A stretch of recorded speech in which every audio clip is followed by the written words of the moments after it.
चलिए prime time bulletin में एक बार फिर से आपका स्वागत करते हैं और खबरों की शुरुआत करते हैं। शिमला से बड़ी खबर इस वक्त आ रही है हिमाचल प्रदेश से। जी हां, सुक्खू सरकार के खिलाफ बीजेपी अब अविश्वास प्रस्ताव लाएगी।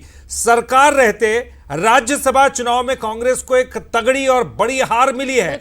कांग्रेस के अभिषेक मनु सिंघवी चुनाव हार गए तो बीजेपी उम्मीदवार हर्ष महाजन ने जीत हासिल की है। कांग्रेस के 40 विधायक हैं हिमाचल प्रदेश में, लेकिन पार्टी को सिर्फ 34 वोट मिले। बीजेपी उम्मीदवार को भी 34 वोट मिले और सिक्का उछालकर विजेता का फैसला हुआ। इस वक्त की बड़ी खबर आ रही है, सरकार रहते हुए ये चुनाव हार गए हैं कांग्रेस के अभिषेक मनु सिंघवी, जो कि बहुमत के बावजूद जो है ये चुनाव हार गए। हर्ष महाजन भारतीय जनता पार्टी के उम्मीदवार, उन्होंने जीत हासिल की है। 34 वोट जो है पार्टी के मिले हैं। और बिल्कुल ये बड़ी बात है कि अब सरकार रहते ही राज्यसभा चुनाव में जब कांग्रेस को हार मिली है, बड़ा अपडेट ये कि सुक्खू सरकार के खिलाफ बीजेपी हिमाचल प्रदेश में अविश्वास प्रस्ताव लाएगी। कांग्रेस के अभिषेक मनु सिंघवी बहुमत रहते हुए भी चुनाव हार गए हैं। 40 विधायक हैं हिमाचल प्रदेश में कांग्रेस के, लेकिन कांग्रेस उम्मीदवार को मात्र 34 वोट मिले, तो वहीं बीजेपी के उम्मीदवार को भी 34 वोट मिले और सिक्का उछालकर विजेता का फैसला किया गया।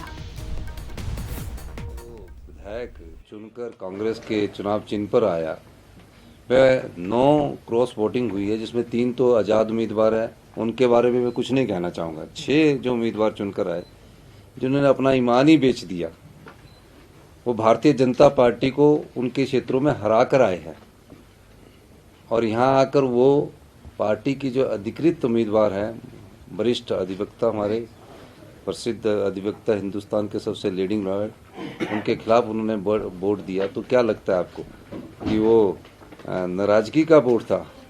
जब भी कोई पार्टी 25 और 43 के आंकड़े या इक्वेशन में 25 वाली पार्टी 43 वाले के विरुद्ध उम्मीदवार खड़ा करती है, तो उसका सिर्फ एक और एक ही संदेश हो सकता है। हम बेशर्मी से वो करेंगे जो कानून में अनुमति जिसकी नहीं है।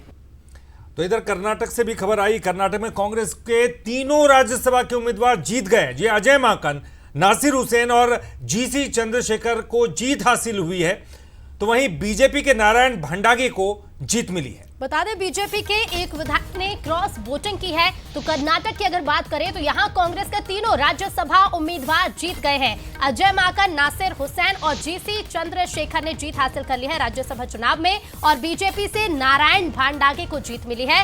बीजेपी के एक विधायक ने क्रॉस वोटिंग भी की।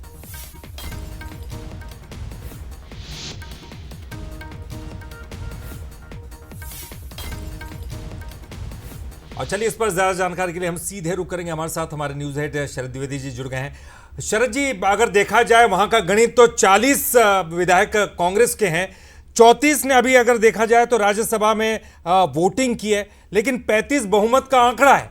इसका मतलब तो ये हुआ कि अगर अविश्वास मत प्रस्ताव अगर पारित होता है तो उसमें तो हार जाएंगी कांग्रेस।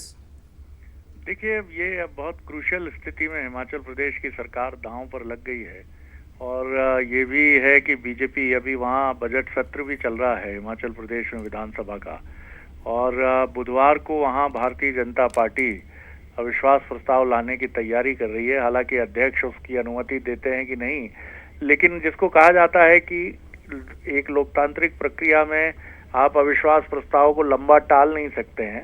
अगर विधानसभा अध्यक्ष इसको लेकर सहमत नहीं होंगे तो राज्यपाल का रास्ता खुला है, और राज्यपाल के निर्देश पर सदन के फ्लोर पर यह तय करना ही पड़ेगा, जैसा मध्य प्रदेश में 2020 में हुआ था कि विधानसभा के फ्लोर पर पहले अध्यक्ष ने इससे मना किया, लेकिन बाद में गवर्नर ने तत्कालीन मुख्यमंत्री कमलनाथ जी को निर्देशित किया कि वो प्रूव करें सदन के फ्लोर पर कि उनके पास बहुमत है कि नहीं है। और जिस तरह की परिस्थितियां हैं वहां, तो सुक्खू सरकार पर, सुखविंदर सिंह सुक्खू सरकार पर संकट के बादल बेहिचक हैं, क्योंकि जिस तरह से चुनाव में, राज्यसभा चुनाव में अभिषेक मनु सिंघवी की हार हुई है, और जिस तरह की परिस्थितियां वहां बनी हैं कि कांग्रेस से बीजेपी में आए नेता हर्ष महाजन एक बहुत बड़ा रोल उन्होंने प्ले किया है इस क्रॉस वोटिंग में, और आगे भी माना जा रहा है कि कुछ निर्दलीय विधायकों के सहारे अब वहां पर सरकार ऑपरेशन लोटस की तैयारी में है बीजेपी। तो इंतजार कीजिए, देखिए आगे आगे क्या होता है। बिल्कुल शरद जी, इंतजार है कि आगे क्या होता है, क्योंकि लोकसभा चुनाव भी और ऐसे में कांग्रेस के लिए चुनौतियां हजारों खड़ी हो रही हैं।